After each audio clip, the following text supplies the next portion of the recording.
Suara saya jelas tak? Okey, boleh. Ada reply komen tu maksudnya suara jelas lah. Okey, bismillahirrahmanirrahim. Assalamualaikum warahmatullahi taala wabarakatuh.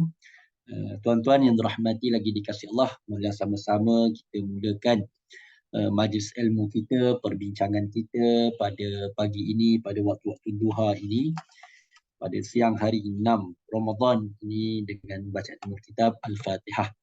A'udzubillahi minasyaitonirrajim. Bismillahirrahmanirrahim. Alhamdulillahi rabbil alamin. Arrahmanirrahim. Maliki yaumiddin. Iyyaka na'budu wa iyyaka nasta'in. Ihdinas siratal mustaqim. Siratal ladzina an'amta 'alaihim ghairil maghdubi alaihim waladdallin. Amin. Alhamdulillah wassalatu wassalamu ala Rasulillah. Amma ba'du. Admin Akademi Saqafah, seterusnya tuan-tuan sidang pendengar yang bersama-sama dengan saya dalam pengajian kita secara online, tafakuh kita secara online pada pagi ini.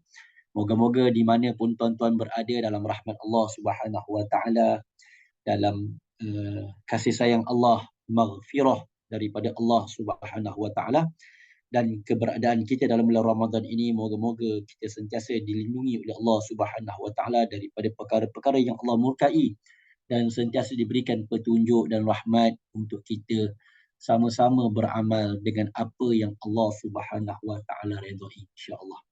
Tuan-tuan yang mulia yang dirahmati lagi dikasihi Allah, pada pagi ini kita sambung kembali perbincangan kita menerusi kitab Sifat 20 Suatu Pengenalan Asas, yang mana dikarang dan ditulis oleh Sahibul Fadilah Ustaz Muhadir Haji Jol hafizahullah wa nafa'ana bi'ulumihi fi darain. Allahumma amin ya rabbal alamin. Kita masuk perbincangan pada pagi ini pada pelajaran yang ketiga.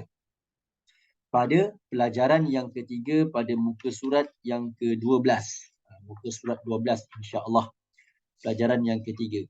Dalam kuliah yang lalu kita telah membincangkan tentang 10 mabadi' dasar-dasar ilmu tauhid, yang mana kita lihat apakah nama ilmu tauhid itu, sumber ambilannya, kandungan perbincangannya, manfaat dan kebaikan mempelajarinya.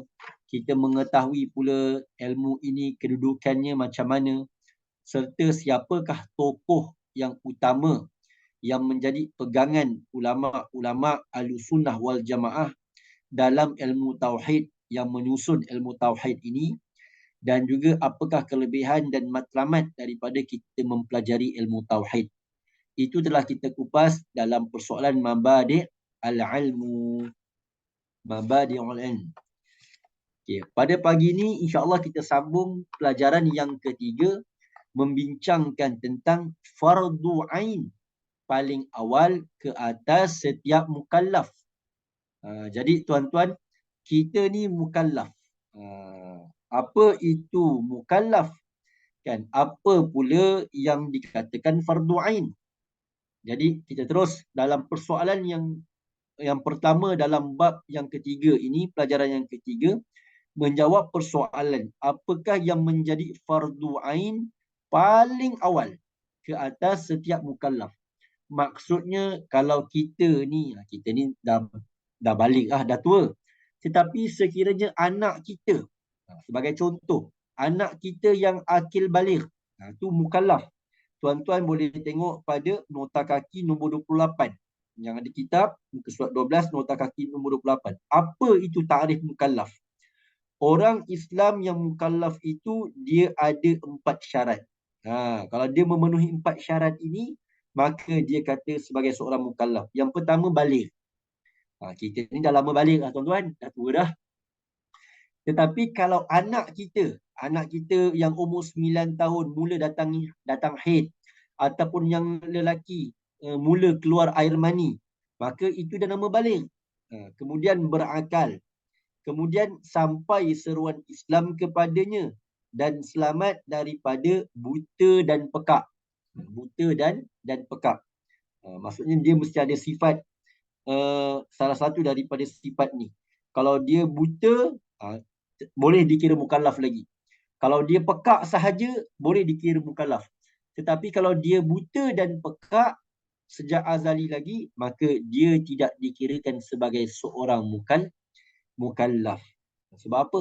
Sebab dia tak boleh belajar. Nak cakap dengan dia, dia tak dengar. Nak tunjuk dekat dia, dia tak nampak. Jadi buta dan pekak sekali. Tapi kalau salah satu sahaja, maka dia masih dikira sebagai mukallaf. Jadi orang yang mukallaf ini dia ada 4 syarat. Jadi kalau seseorang itu mukallaf, kan, ataupun anak tadi kan dia dah balik, ataupun seseorang yang mula-mula masuk Islam, maka itulah kita panggil muallaf. Muallaf tetapi dia dah lama mukallaf. Cumanya seruan Islam baru sampai kepada dia. Jadi apakah perkara yang dianggap sebagai fardu ain? Fardu ain ni yang wajib. Dekat nota kaki nombor 27, dia memperincikan, Ustaz Muhaddir memperincikan apa itu fardu ain, apa itu fardu kifayah. Okey, selalu kita sebut fardu kifayah, kita tahu.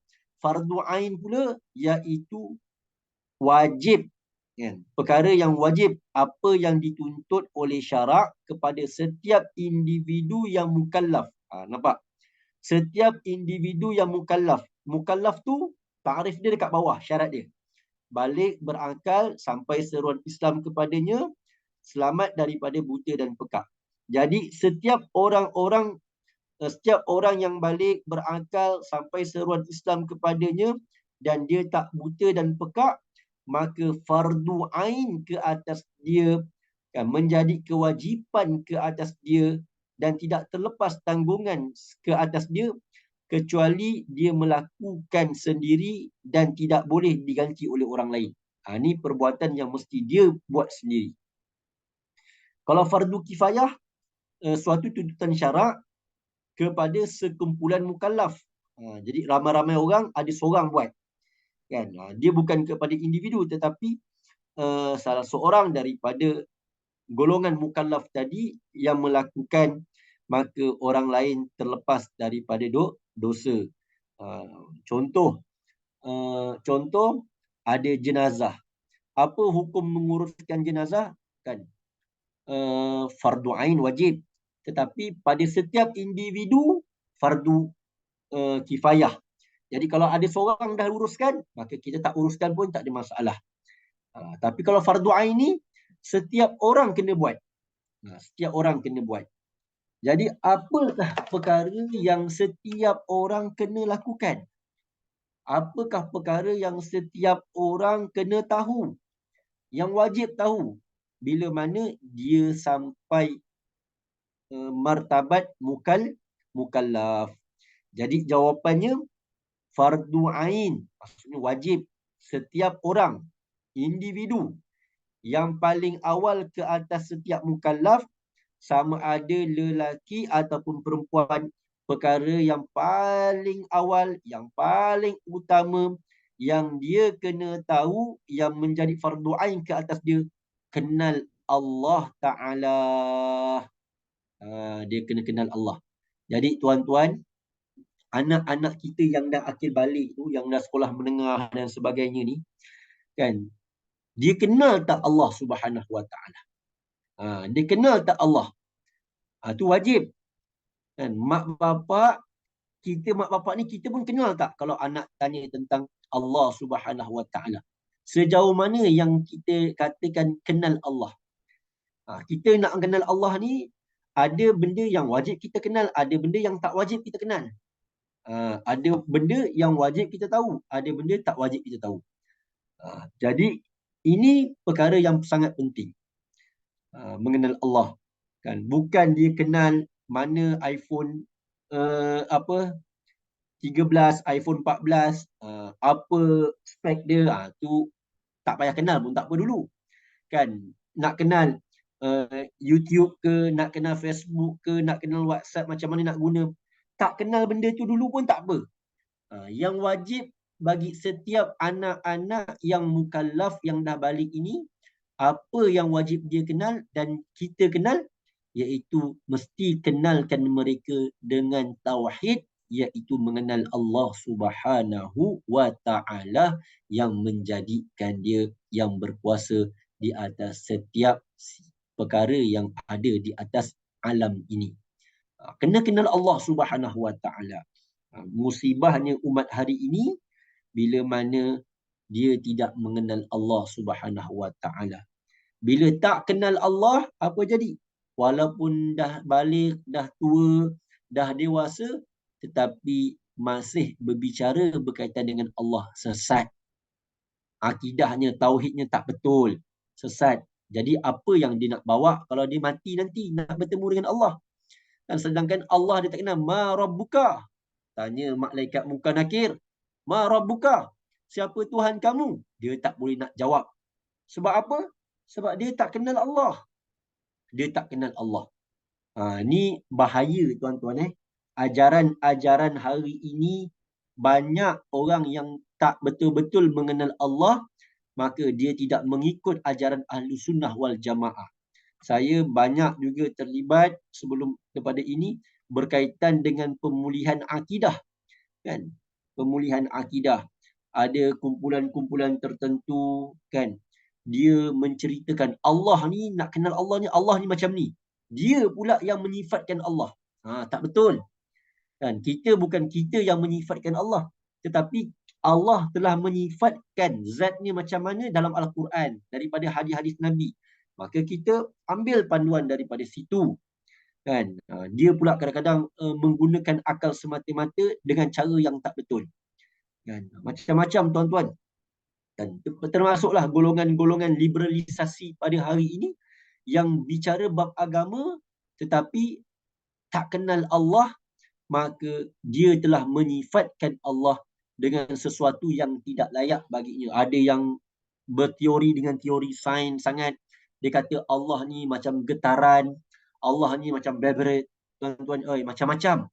Kan? Boleh tengok apa dekat YouTube ajaran-ajaran macam ni, kan, pelik-pelik. Sampai ajaran yang apa yang pernah juga difatwakan haram. Ajaran silhak. Silhak tuan-tuan, kan, apa Nabi Muhammad itulah Tuhan, Tuhan itulah Nabi Muhammad, macam-macam hari ni. Jadi sebenarnya kenapa boleh berlaku macam tu? Sebab masyarakat kita hari ini, dia belajar ini kadang-kadang dia tak ikut disiplin usia dia, kan. Patutnya belajar mengenal Allah ni daripada kecil lagi, daripada mula nak balik itu, maka dah diterangkan macam mana mengenal Allah. Kena betul-betul faham, kan. Macam kita belajarlah tuan-tuan, apa pun kita belajar, kita kena faham betul-betul. Kalau tidak, sesat. Kan, belajar mengira, salah kira, kita rugi. Kena belajar kira betul-betul. Tambah, tolak, darab, bagi, kena betul. Barulah tak kena tipu. Tapi masalahnya bila belajar ni dah lama, dah tua, dah dewasa ni, baru nak kenal Allah.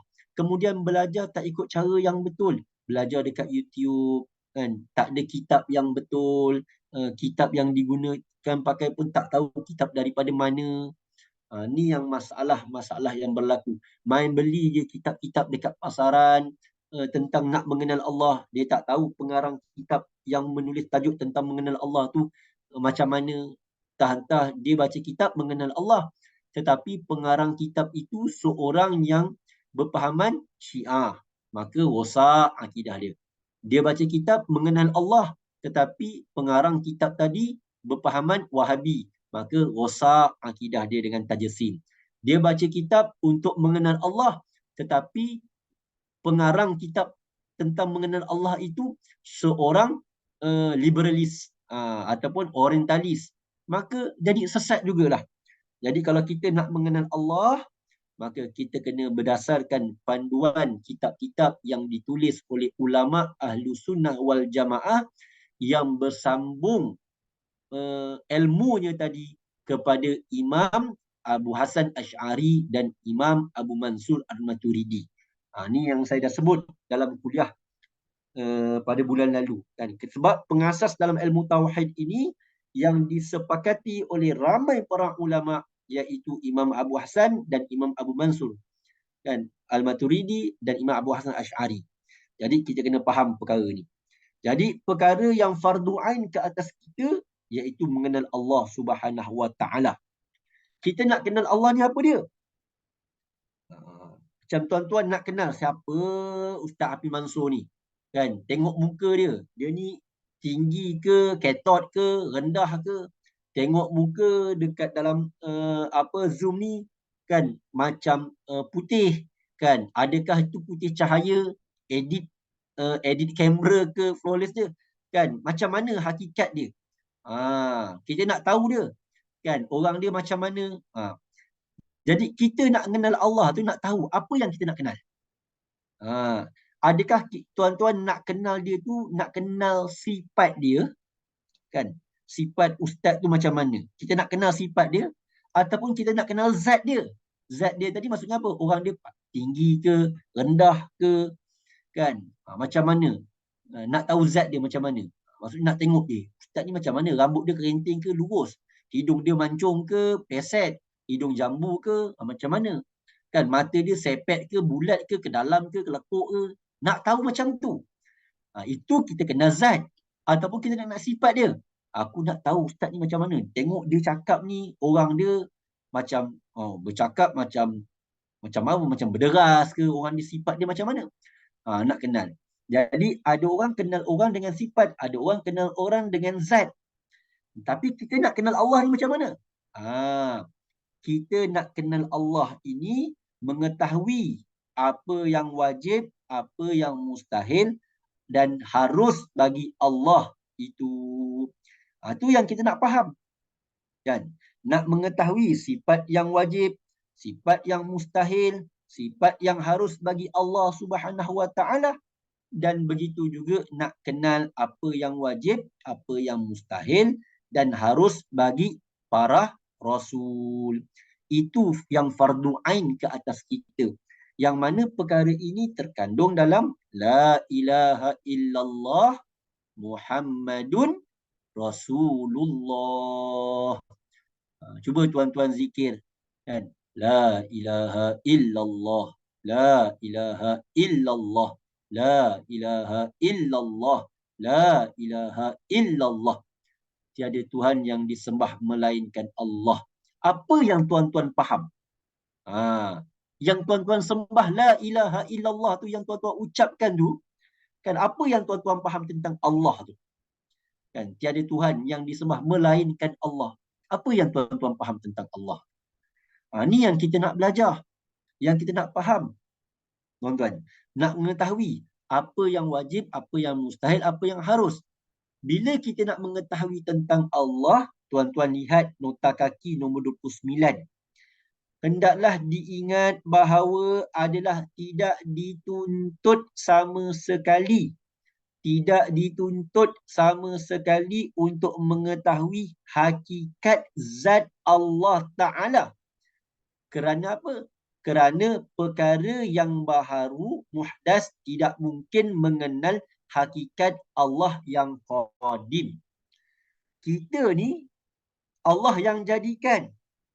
Jadi kita ni hadis sifatnya baharu. Kita tidak akan mungkin mengenal Allah yang menjadikan kita. Macam mana sifat-sifat Allah tu qadim. Jadi untuk mengenal Allah ni, ulama sebut kita tak dituntut sama sekali kenal zat.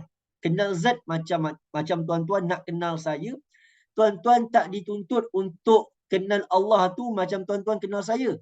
Tuan-tuan nak tahu fizikal saya, rendah ke tinggi, kan, gemuk ke kurus, kan. Tuan-tuan, itu fizikal zat.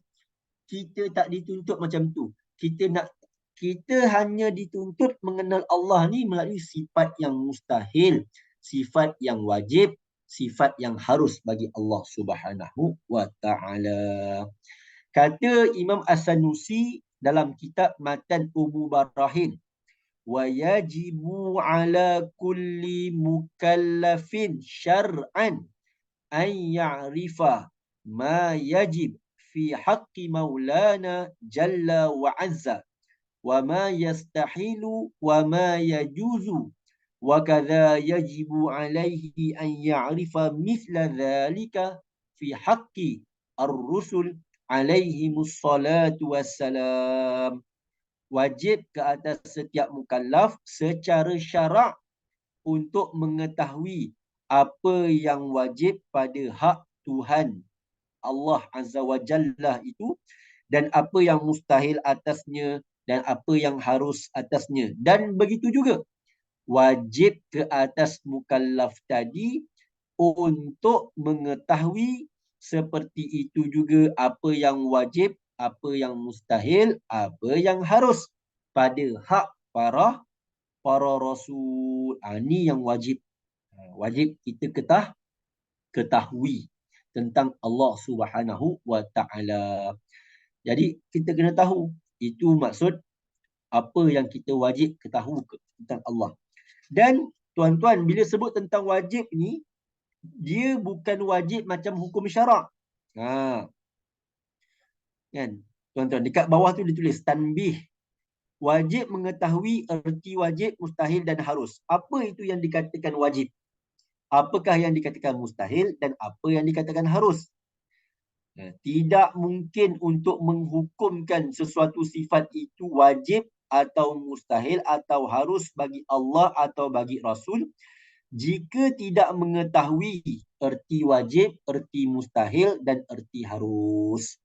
Kita kena tahu dulu kan, apa erti wajib, apa erti mustahil, apa erti harus. Jadi dah faham. Pertama, perkara yang wajib ke atas kita, perkara yang wajib terlebih dahulu ke atas setiap mukallaf, apa dia? Mengenal Allah. Kena mengetahui Allah Subhanahu wa taala. Dia kenal Allah Subhanahu wa taala.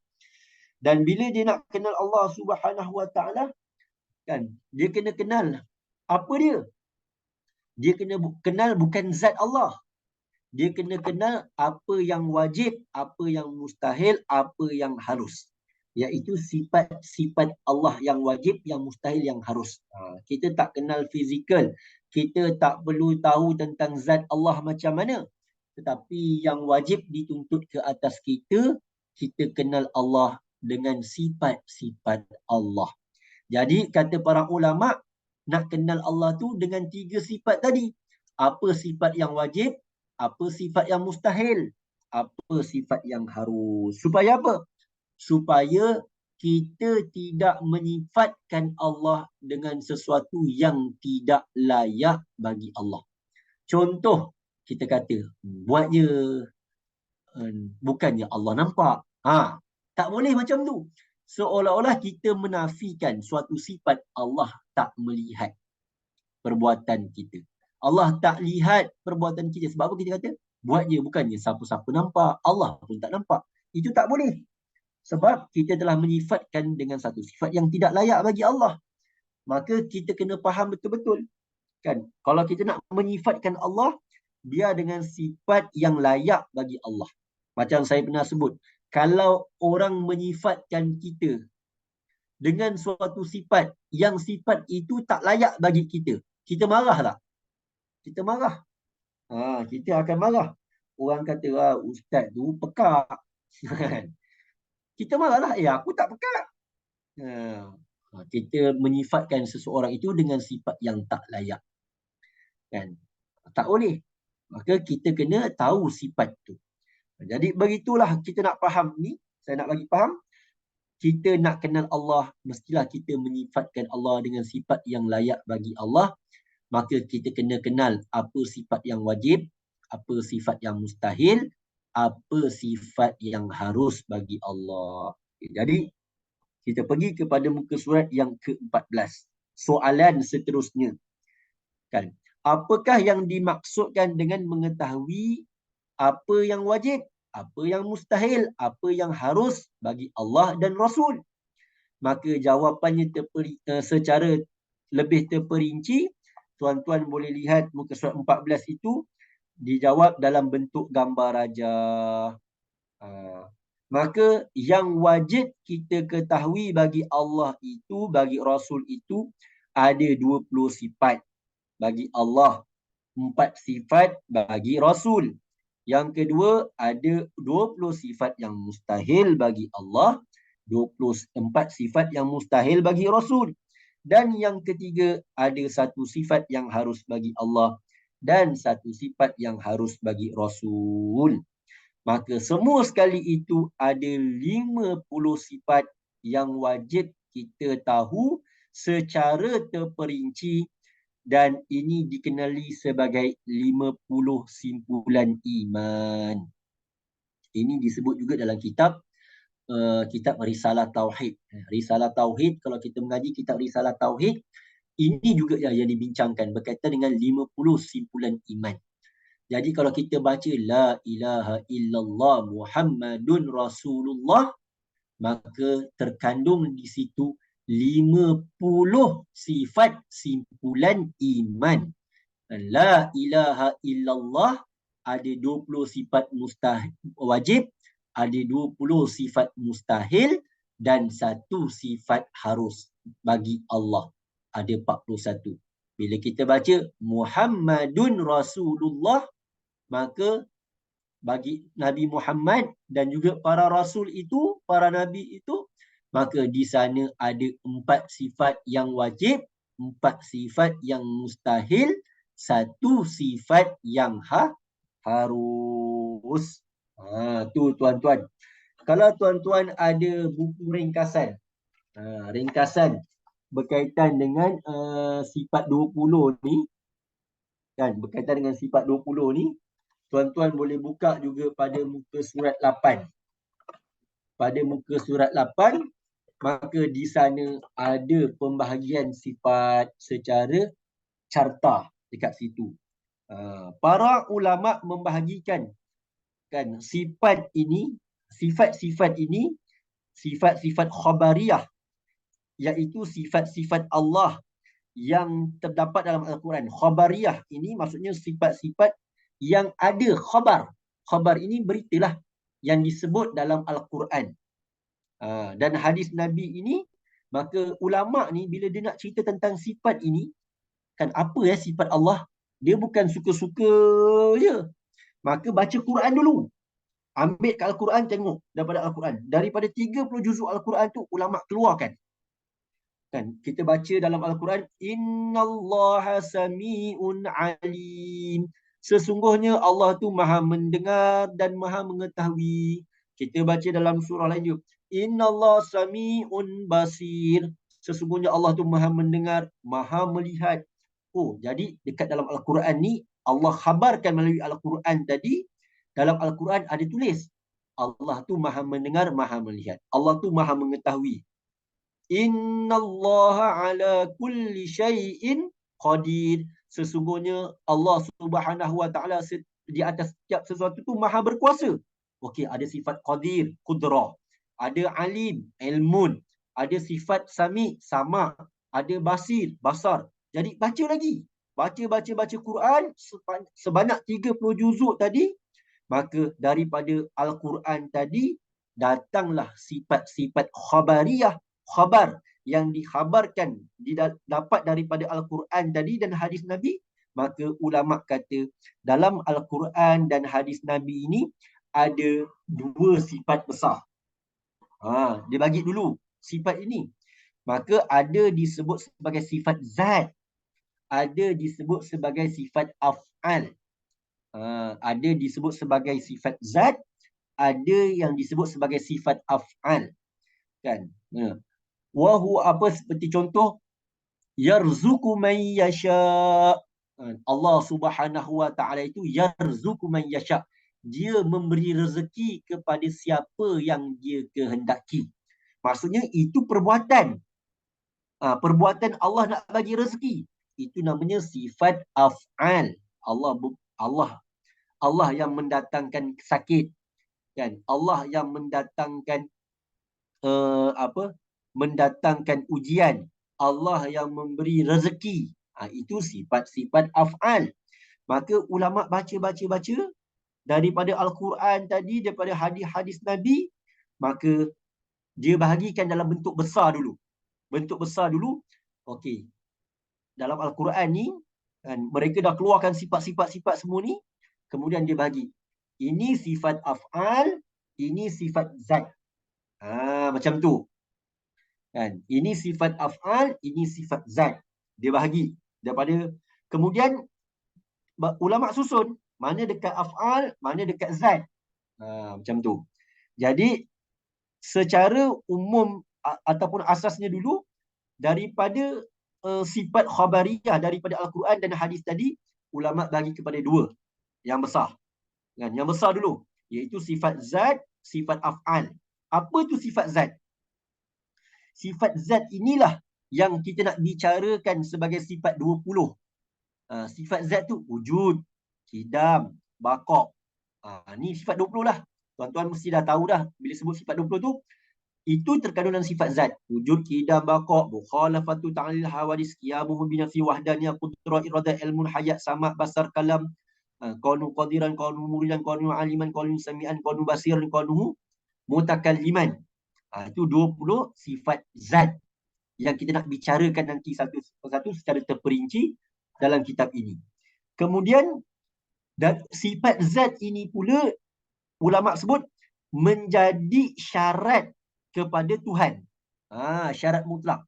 Jadi dia baca ulama ni, dia ambil daripada Al-Quran tadi, daripada hadis Nabi ni, dia faham. Okey, kalau kita nak membicarakan tentang Allah Subhanahu Wa Taala, Allah tu mesti ada 20 ni sifat zat. Kemudian Allah ni apa syarat nak jadi Tuhan?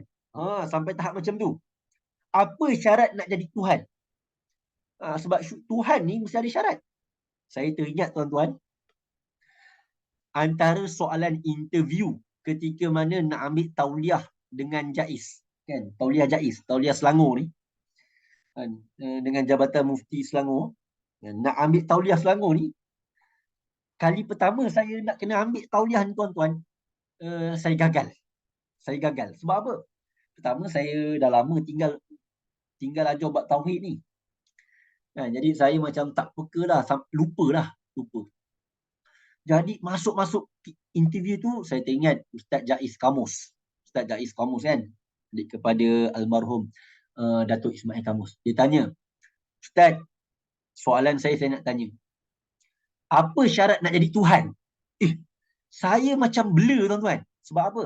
Sebab kita bila pergi interview ni, kadang-kadang kita tak expect soalan tu tau. Kita cerita mungkin dia nak tanya tentang hukum hakam ke, ataupun kalau bab akidah pun dia tanya mungkin isu-isu semasa tentang akidah gini. Tiba-tiba dia tanya saya, apa syarat jadi Tuhan? Saya tergamam tuan-tuan. Jadi bila syarat nak jadi Tuhan ni, kita jangan reka-reka. Mana boleh reka-reka? Inilah musibah yang berlaku kepada banyak ajaran-ajaran sesat. Sehingga Ayah Pin mengaku jadi Tuhan, Tuhan Harun, Tuhan Harun dulu yang kena tembak, kan? Dia mengaku jadi Tuhan, kena serbu dekat Johor, daripada Pahang semua, kemudian akhir sekali dia kena tembak, tuan-tuan, kan, dalam serbuan tu. Dan sebab rupanya dia pun ada senjata, kena tembak juga. Tuhan Harun, Ayah Pin mengaku jadi Tuhan, macam-macam, kan? Rasul Kahar, Cikgu Kahar, kan, dekat Kuala Selangor tu, mengaku jadi Rasul. Macam mana kau boleh mengaku jadi Tuhan, kau boleh mengaku jadi Rasul? Sedangkan syarat jadi Tuhan dan syarat jadi Rasul pun tak cukup pada diri dia. Jadi saya tanya, Ustaz tanya saya, dalam interview tu saya tanya, Ustaz tanya saya apa syarat jadi Tuhan? Ketika itu saya sebutlah, kan, sifat 20. Dia kata itu sifat 20 Ustaz. Kan, mesti itu sifat untuk kita tahu sifat-sifat Allah yang ada pada zat. Ini syarat secara umum nak jadi Tuhan. Apa dia? Kalau tak cukup syarat ni, maka tak boleh jadi Tuhan. Dan inilah sebagai kayu ukur bila mana ada orang mengaku jadi Tuhan. Jadi waktu tu tuan-tuan, saya macam tergamam. Kenapa? Bukan tak pernah belajar. Kitab Risalah Tauhid tu, itu kan silibus waktu sekolah agama negeri Johor. Dan saya asal Johor. Saya tak tahulah silibus sekolah agama dekat Selangor. Tetapi waktu saya mengaji tahun 90-an dulu, Tuan-tuan kalau pergi sekolah agama, darjah 4, 5, 6 sampai darjah khas, kitab risalah tauhid tu kena khatam. Wajib lulus. Kan? Kalau sekolah agama negeri Johor tu, kalau tak lulus 2 subjek, ibadat dan tauhid, tak akan naik tahun. Kalau tak lulus subjek lain tu, dia boleh excuse lagi. Berapa subjek tak lulus, boleh naik lagi tahun. Tapi kalau subjek ibadat dengan tauhid tak lulus, automatik tak boleh naik tahun. Maksudnya kekal dekat tahun 1 lagi. Kekal dekat tahun 2 lagi. Macam tu tuan-tuan. Jadi kita khatamlah kitab risalah tauhid. Sampai Ustaz Daiz tanya saya, Ustaz baca kitab risalah tauhid? Saya kata, dulu muqarrar tu, silibus sekolah agama. Saya dah mengaji lama, dah khatam. Dulu pernah mengajar Ustaz, saya kata, tapi saya dah tinggal 10 tahun. Nak ceritanya dah tinggal 10 tahun tak ajar kitab tu dah. Jadi tiba-tiba dapat soalan sport, bonus. Apa syarat jadi Tuhan? Gelabah tuan-tuan. Sampai saya, Ustaz saya tak ingat lah Ustaz, apa dia ada matan dia. Kan? Syarat nak jadi Tuhan. Kan? Tuhan itu mestilah al-istighna. Kan? Anhu kullu mimma siwahu. Kan? Kemudian sifat istighna dengan sifat istiqrar. Iftiqar. Kan? Allah tu bersifat dengan sifat istighna dan iftiqar. Mesti ada dua sifat ini syarat jadi Tuhan. Jadi perkataan tu saya terlupa tuan-tuan. Apa? Dia tak masuk ketika interview tergamam. Maka saya gagal. Saya gagal tuan-tuan. Lepas gagal tu, baru saya buka balik kitab. Aku ni nak pergi interview tapi tak pergi tak ulang kaji. Kemudian baru saya ulang kaji balik, saya buat permohonan kali kedua. Waktu balik kali kedua, soalan yang sama juga dia tanya. Kan, apakah sifat syarat nak jadi Tuhan? Waktu tu dah bersedialah, dah hafal lah. Tak buka kitab, bersuat al-istighna'u anhu. Kan? Kemudian al-iftiqar, bacalah. Lepas tu dah dapat jawapan tu, dia tanya lagi apa sifat 20. Tanya sifat 20. Kemudian apa sifat ta'alluq? Daripada sifat 20 ada sifat ta'alluq. Kemudian dia tanya lagi, apa itu sifat ta'alluq? Kenapa sifat ni sifat ta'alluq? Kenapa? Dia tanya macam-macam. Waktu tu saya dah study dah, dah ulang kaji. Barulah tuan-tuan, sampai 50 simpulan iman ini ditanya satu-satu oleh Ustaz Jaiz. Waktu interview kali kedua tu, alhamdulillah dapat jawab satu persatu. Memang waktu tu saya dah ulang kaji, memang dah masuk balik dalam kepala, dah ingat dah semua sekali. Lepas tu Ustaz Jaiz kata, Ustaz, lepas ni mengajarlah sifat 20 ni. Masyarakat kita ni, bab akidah ni kadang-kadang tak mengaji. Lepas tu saya kata dengan Ustaz Jaiz, bukan tak nak mengajar, sebab kadang-kadang sifat 20 ni, bab akidah ni, dia kalau kita mengajar orang kena fokus. Kemudian orang kena ada kitab, tuan-tuan. Masyarakat kita kalau mengajar, kita ajar dekat masjid surau ni, bab-bab akidah ni, ustaz pegang kitab, dia tak pegang kitab. Macam mana nak faham? Jadi tak ingat, tuan-tuan. Ini bahaya. Sebab bab akidah ni, dia agak, kita kata kritikal lah. Dia kena gunakan akal, dia kena faham, dia kena ingat, dia ada tertib satu-satu. Dia macam tu susunan dia. Jadi ini yang susah. Sebab itu orang kadang-kadang bukan masyarakat je, asatizah pun nak mengajar tentang akidah dekat masjid ni pun fikir 2-3 kali. Fikir lagi, nak ajar tak nak ajar? Nak ajar tak nak ajar? Ajar tafsir je lah senang. Ajar hadis je lah ataupun fiqah je lah. Kan ajar akidah ni takut nanti susah ni. Kan sebab dia banyak bermain dengan hukum akal juga. Dalil akli, dalil nakli. Macam tu tuan-tuan. Jadi bila sebut sifat tentang sifat zat, bukan sekadar sifat 20. Kita juga nak tahu apa syarat jadi Tuhan. Itu termasuk dalam sifat zat. Supaya bila ada, tuan-tuan, bila ada manusia yang mengaku dia jadi Tuhan, kita kena letak syarat ni. Ada tak pada dia? Saya kata macam ni kenapa tuan-tuan? Hakikatnya kalau manusia tu jadi Tuhan, tak payah kita timbang tara dengan sifat-sifat lah. Kita tolak terus lah. Dan memang kau manusia. Macam mana kau nak ngaku jadi Tuhan? Tetapi nak cerita hari ini, manusia ini terlalu lemah akalnya. Kadang-kadang tentang agama. Terlalu jauh daripada akidah dan tauhid dia belajar ini. Sampaikan bila orang mengaku jadi Tuhan pun ada pengikut yang setia, tuan-tuan. Macam Ayah Pin, kan, macam Tuhan Harun tu ada pengikut. Macam-macam tuan-tuan. Ini kena hati-hati. Yang ketiga dia sebut sifat zat itu menyucikan sifat zat Allah Ta'ala daripada sebarang sifat yang tidak layak ataupun yang mustahil yang disandarkan kepada zat Allah. Tak boleh kita sandarkan satu sifat yang tak layak bagi Allah. Contoh, contoh, contoh Allah tu maha melihat. Itu sifat Allah. Tetapi zat melihat tu macam mana? Zat melihat tu macam mana? Bila tuan-tuan tanya, Ustaz, Allah tu maha melihat, tetapi macam mana Allah melihat? Bila soalan macam mana Allah melihat, itu nak bicara tentang zat. Kita stop dekat situ, tuan-tuan.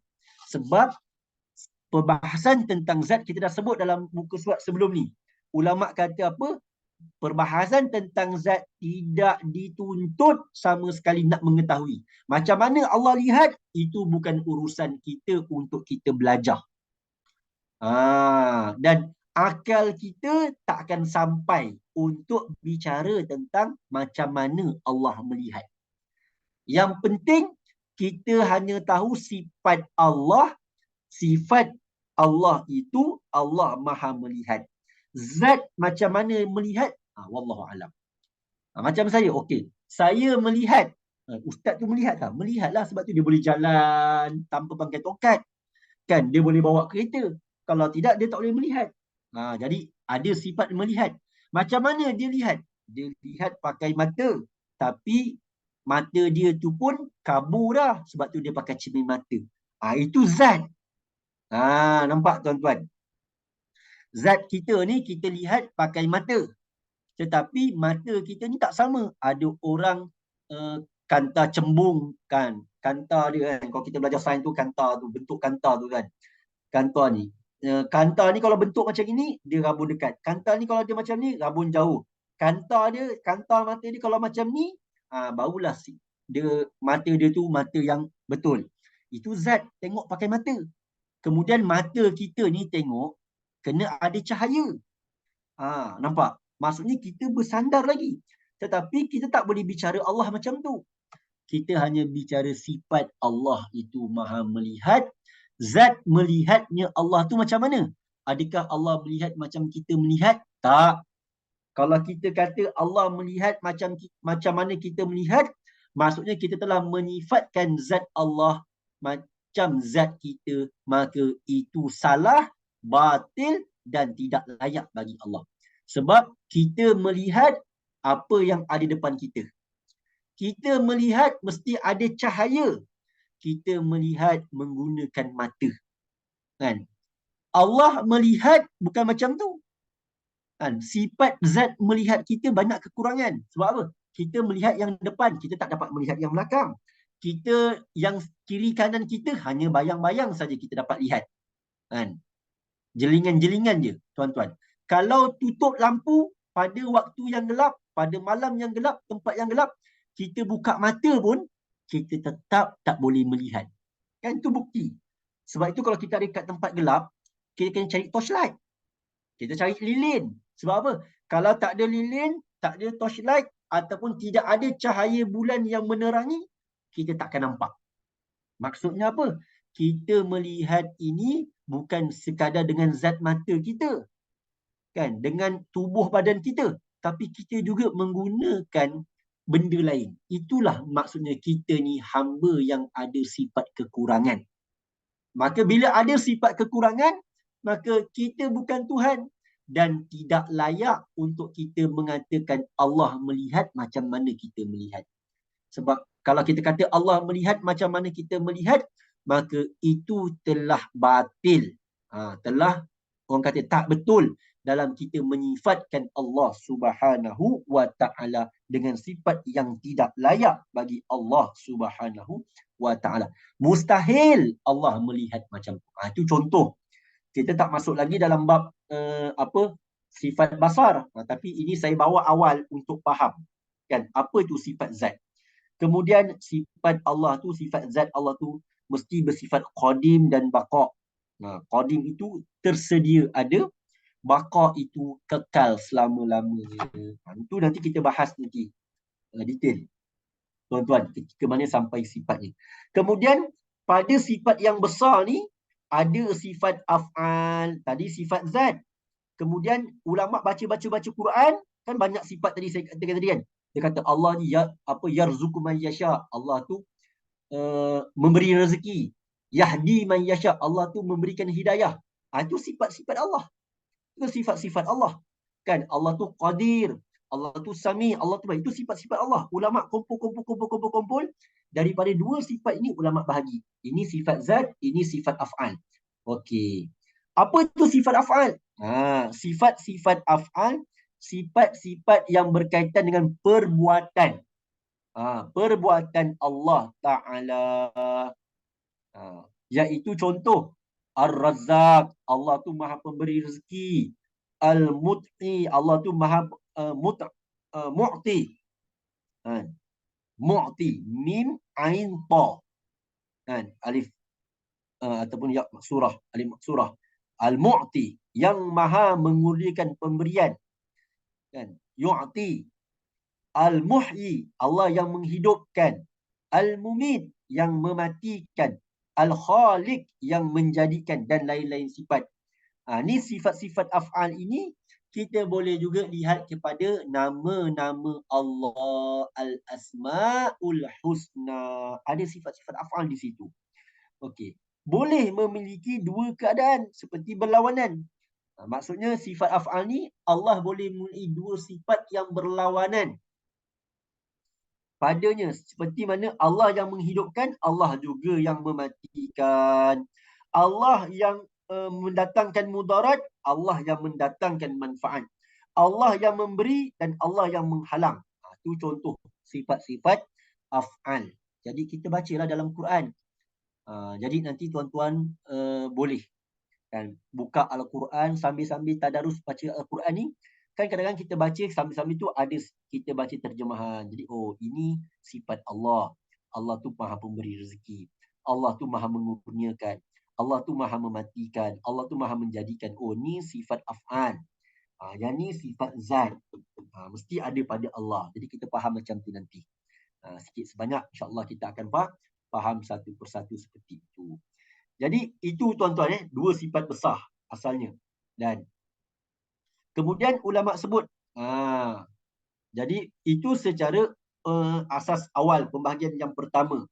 Sifat zat dan sifat af'al. Jadi bawah tadi kita sebut ada sifat yang disebut sifat yang wajib. Itu pembahagian secara terperinci pula. Kan? Ada sifat yang wajib, ada sifat yang mustahil, ada sifat yang harus. Ni sifat yang kita nak belajar ni, kita nak bicara tentang sifat zat. Kita tak bicara tentang sifat af'al. Kita nak bicara tentang sifat zat dulu. Yang wajib, yang mustahil, yang harus. Sebab dia sebut sifat-sifat yang ada pada zat Allah Ta'ala, inilah yang nak bicarakan dalam sifat 20. Jadi, dalam sifat 20 ini, tuan-tuan, yang disebut sebagai sifat yang wajib, kita tahu. Kemudian, bila wajib, lawannya ada mustahil. 20 yang wajib, mesti ada lawannya yang mustahil. Kemudian, satu yang harus. Ni 41 sifat. Dan juga tentang sifat yang ada pada para rasul, 4 yang wajib, 4 yang mustahil, 1 yang harus. Jadi, sifat-sifat wajib kesempurnaan bagi Allah bukanlah hanya 20 sifat. Jadi, nanti orang salah faham. Dia kata, apalah golongan Asy'ariyah ini ataupun Ahlus Sunnah wal Jamaah ni mengaji kitab sifat 20. Dia kata, Allah tu sifatnya kan banyak lagi. Takkan Allah ni kan hanya sifat 20. Tuan-tuan kena baca betul-betul. Tengok ulama kata apa. Sifat-sifat wajib kesempurnaan bagi Allah bukan hanya ada 20. Adapun sifat 20 ini hanyalah yang wajib diketahui beserta dengan dalil-dalil tafsir terperinci. Itu je. Allah tu memang ada sifat yang lain. Dan yang sifat-sifat kesempurnaan bagi Allah banyak.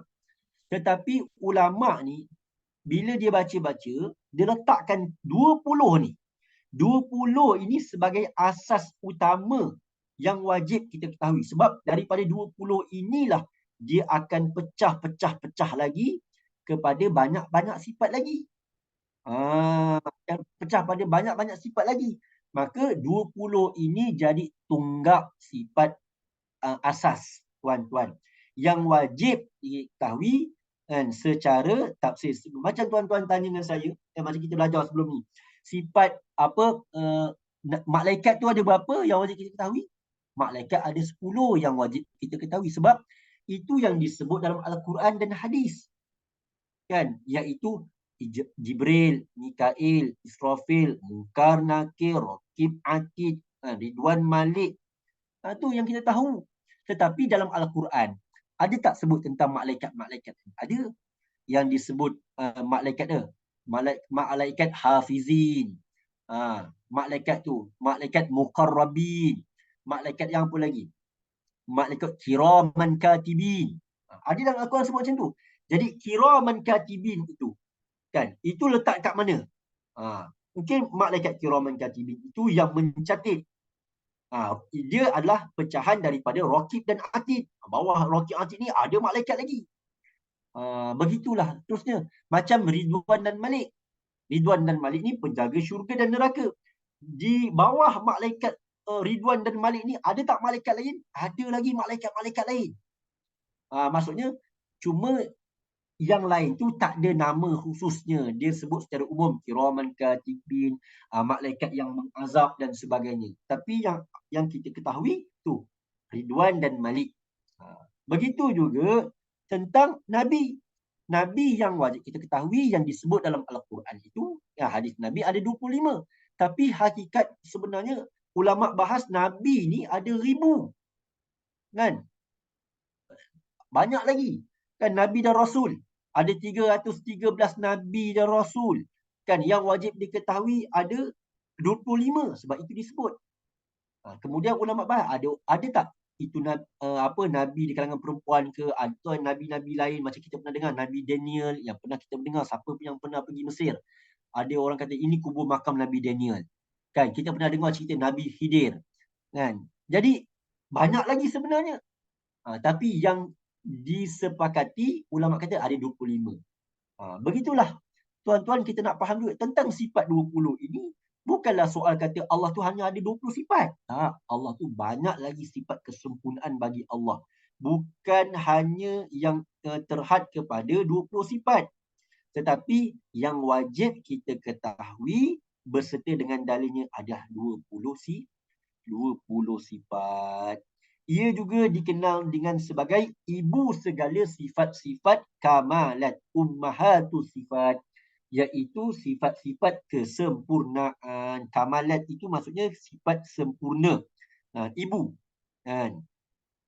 Ibu negeri, kan? Ibu negara. Jadi contoh, apa ibu negara Malaysia? Kan?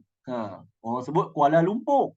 Sedangkan Kuala Lumpur itu adalah negeri juga, kan, tapi ibu negara Malaysia orang kata Kuala Lumpur, kan. Macam mana tuan-tuan? Macam jadi itu orang kata kita nak faham sebab dia ummahatus sifat.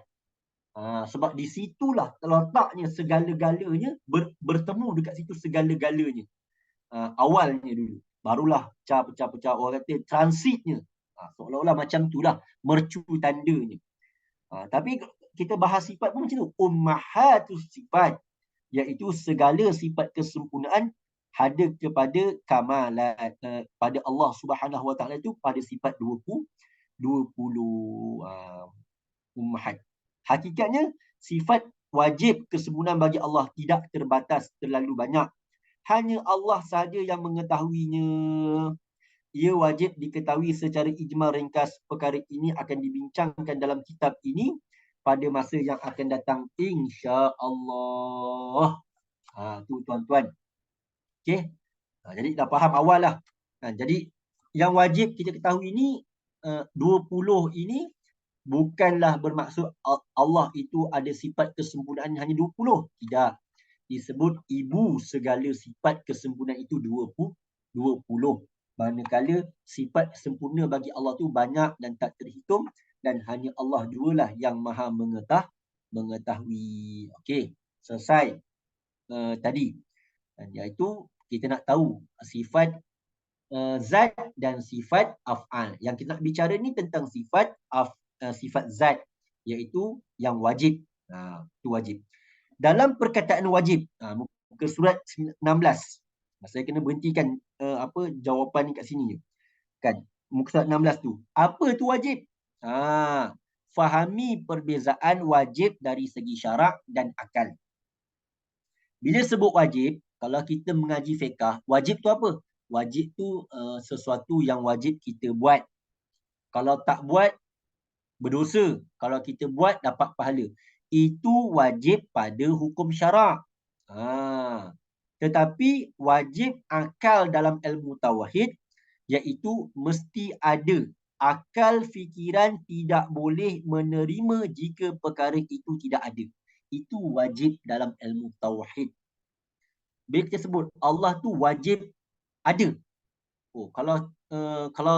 Kalau kita kata Allah tak ada, berdosa. Dia bukan macam tu. Kalau orang tu kata Allah tu tak ada, bukan soal dia berdosa. Dia tu, Islam dia tu pun tak betul lah. Sebab apa? Orang yang mengucap syahadah, dia wajib mengatakan Allah itu ada. Dia berbeza pahaman dengan akidah dengan fiqh. Fiqh itu, kalau kita buat sesuatu yang Allah larang, kita berdosa. Tetapi kalau dalam ilmu tauhid, kalau kita kata Allah tu tak wujud, itu tak Islam lagi. Tak masuk dalam syahadah lagi. Maksudnya apa? Orang tu bukan Islam lagi. Ada tak? Ada tuan-tuan. Etis kata Tuhan tak ada. Jadi tak boleh. Kita bahas tentang Tuhan, kalau orang tu kata, walaupun dia lahir daripada perut orang Islam, tiba-tiba dia kata dah besar-besar dah jadi orang mukallaf, dia kata Tuhan tak ada. Tuhan tak ada ni tiba-tiba dia jadi etis. Maksudnya apa? Batal syahadah Islam dia tak ada dah. Tak ada dah keislaman dia. Dia etis dah. Dia kena mengucap balik dan dia kena faham balik. La ilaha illallah. Itu beza. Kena ada faham kat situ. Jadi yang kita kena betulkan dia apa? Kalau dia kata Allah tu tak wajib ada. Kalau dia kata Allah tak wajib ada, rosak dah akidah dia dah tuan-tuan. Kita kena betulkan wajib pada akal dia. Wajib pada akal dia. Allah mesti ada. Macam mana nak wajibkan pada akal? Kita kena belajar lah. Macam tu. Jadi wajib dekat sini sebagai contoh dalam nota kaki 33, sebagai contoh, wajib ke atas setiap mukallaf itu untuk menunaikan solat. Itu sebagai contoh, wajib. Itu wajib syarak. Tetapi kalau wajib akal, wajib bagi Allah tu bersifat dengan sifat qudrah. Allah tu maha berkuasa. Wajib Allah bersifat dengan sifat berkuasa. Itu wajib bagi Allah.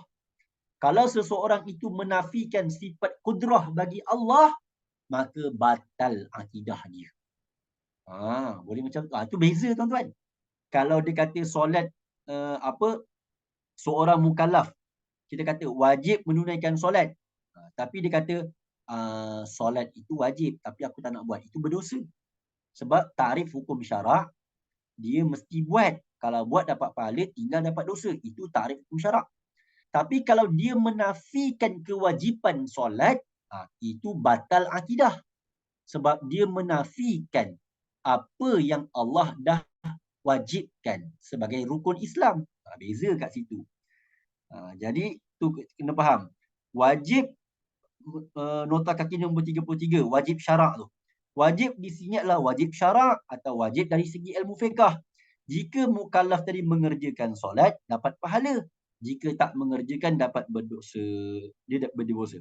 Tetapi pada nota kaki 34, wajib bagi Allah dengan sifat qudrah. Wajib di sini wajib pada akal. Yang bermaksud akal wajib mengatakan, mesti mengatakan sifat qudrah itu wajib ada bagi Allah. Allah tu maha mesti berkuasa. Jika tidak ada sifat qudrah bagi Allah, ia mustahil. Maksudnya Allah tu tidak bersifat dengan qudrah, mesti Allah bersifat dengan lemah. Sebab kuat lawannya lemah. Kalau kita kata Allah tu sifatnya lemah, maka itu mustahil bagi Allah dengan sifat kekurangan. Dan hendaklah diingat dengan baik, wajib di sini bukan wajib syarak atau fiqh. Jangan sekali-kali memahami seperti jika Allah bersifat qudrah, maka Allah mendapat pahala. Jika tidak, Allah berdosa. Na'udzubillah. Kerana pahala dan dosa hanya untuk mukallaf manusia, bukan untuk Allah. Ini yang kita kena faham. Sebab itu, kalau dalam kitab-kitab fiqh lama, tuan-tuan pernah mungkin mengaji kitab-kitab fiqh lama, kan? Kitab Mat'al Badrain, Sabilan Muhtadin, apa lagi kitab-kitab lama lah yang ditulis dalam tulisan Jawi. Jawi lama ni kadang-kadang ayat-ayat dia ni agak klasik. Ulama-ulama tulis dia kata wajib atas, wajib bagi. Tuan-tuan lihat dekat dalam kotak tu kan, Ustaz Muhadid tulis. Istilah yang digunakan wajib atas, wajib bagi. Wajib atas itu merujuk kepada fiqh. Wajib atas maksudnya kalau tak buat dapat dosa. Kalau kita baca kitab-kitab fiqh lama, ulama akan tulis wajib ke atas. Wajib atas setiap orang. Maksudnya wajib kat sini apa? Wajib dekat sini kalau tak buat perkara itu dia dosa, kalau dia buat dapat pahala. Ada dalam kitab-kitab fiqh lama dia kata wajib bagi kan setiap sekian. Bila disebut wajib dekat sini, wajib bagi, dia gunakan bagi. Ataupun dalam bahasa Arab wajib ala, wajib li. Itu terjemahannya berbeza. Bila sebut yajibul li, maka wajib pada akal. Kalau disebut yajib ala, wajib pada hukum syarak. Tu ada beza tu tuan-tuan. Dalam kita mengaji, nak faham kaedah penulisan kitab-kitab Jawi pun macam tu. Jadi jangan kita, Ustaz, ni dia tulis wajib bagi ni. Maksudnya kalau wajib bagi sekian-sekian ni, kalau kita tak buat ni berdosa lah. Dia bukan macam tu. Wajib bagi si fulan bin si fulan. Wajib bagi setiap mukallaf. Adakah kalau mukallaf ni dia tak buat benda wajib ni dia berdosa? Dia bukan berdosa. Boleh gugur akidah ke. Itu hukum dia lain. Dia bukan hukum dosa pahala. Sebab ada perbezaan dari sudut istilah yang digunakan dalam kitab-kitab Jawi klasik tentang wajib ke atas dan juga wajib bagi. Jadi itu perbahasan kita pada hari ini, tuan-tuan, dalam membicarakan berkaitan dengan sifat Allah Subhanahu Wa Taala, apa yang fardu ke atas kita ataupun ke atas seorang mukallaf tadi, iaitu fardu ain ke atas setiap mukallaf untuk dia mengenal Allah. Kenal Allah tu kenal apa? Kenal pada sifat, bukan kenal pada zat. Kenal pada sifat, bukan kenal pada zat. Jadi sifat-sifat Allah tu ada dua. Sifat zat dan sifat af'al. Yang kita nak mengaji ni, sifat 20 ini sifat pada zat Allah. Dan sifat zat Allah ni yang kita mengaji ni, inilah yang disebut sebagai sifat 20. Dalam sifat 20 ini disebut sebagai sifat wajib. Lawan wajib mustahil. Jadi kalau wajib ada 20, mustahil pun ada 20. Maka ada 40 dan satu sifat harus bagi Allah. Jadi kita dah faham apa tu yang wajib. Sebelum kita faham sifat-sifat wajib, faham dahulu perkataan wajib. Wajib dari sudut hukum ini, tauhid maksudnya wajib pada akal. Kalau wajib pada hukum syarak, maka dia disebut sebagai wajib itu kena buat, dosa dan pahala. Kalau buat dapat pahala, kalau tinggal dapat dosa. Tapi kalau wajib pada tauhid, wajib pada akal. Bukan dosa pahala tadi. Wajib pada akal. Akal tu kalau dia kata tak wajib, itu maksudnya akal dia tu something wrong. Masih perlu kepada pembuktian dan pendalilan bagi dia memperbetulkan. Sebab kalau akal itu dia sifatkan Allah dengan sifat yang tak layak, maksudnya cara dia berfikir itu masih salah. Bila cara dia berfikir itu masih salah, maka akal dia itu perlu diperbetulkan. Itulah yang saya nak bicarakan pada pagi ini. Moga-moga kita dapat ambil sedikit manfaat dan pedoman untuk kita faham. Moga-moga kita tidak lagi beriman, masyarakat kita tak lagi beriman dengan Tuhan-Tuhan jadian ataupun Nabi-Nabi jadian di akhir zaman. Sebab kita dah kenal apa itu paling tidak sifat yang wajib bagi Allah dan Rasul pada akal yang perlu kita hitung-hitung, kita nilai-nilai, kita tengok. Jadi jangan jadi orang yang jahil sangat kan. Orang yang pakai seluar pendek dia ngaku jadi Tuhan pun disembah-sembah kan. Orang yang mengaku jadi Tuhan pun, tuan-tuan, dirinya tak terurus pun disembah-sembah. Itulah kejahilan masyarakat hari ini. Sebab apa? Sebab tak faham tentang sifat zat, tak faham tentang sifat af'al, tidak faham sifat wajib, tak faham sifat mustahil. Kan? Tidak faham apa itu sifat ataupun syarat jadi Tuhan. Maka sesatlah umat hari ini sampai ada etis ataupun melantik manusia makhluk jadi Tuhan.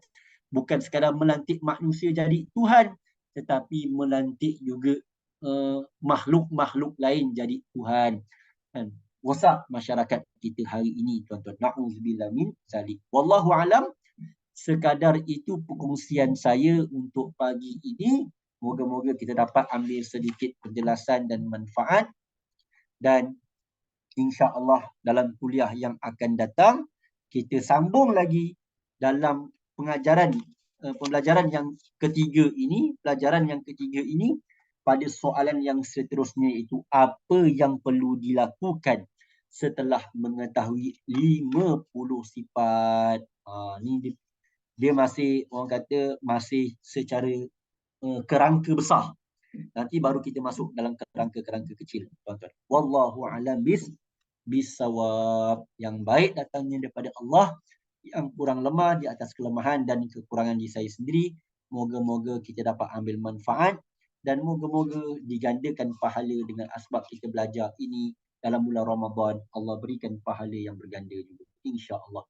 Bismillahirrahmanirrahim. Fafahamnaha Sulaiman wa qulan ataina hukma wa ilma wa sakharna ma'a Daudal jibal yusabbihna wat-tayr wa kunna fa'ilin ya hayyu ya qayyum ya rabb Musa wa Harun wa ya rabban nabiyina Muhammad sallallahu alaihi wasallam alaihim ajma'in walhamdulillahi rabbil alamin. Selamat berpuasa dan meneruskan ibadat. Moga-moga diganjari oleh Allah Subhanahu wa taala dengan sebaik-baik ganjaran. Assalamualaikum warahmatullahi wabarakatuh. Waalaikumsalam.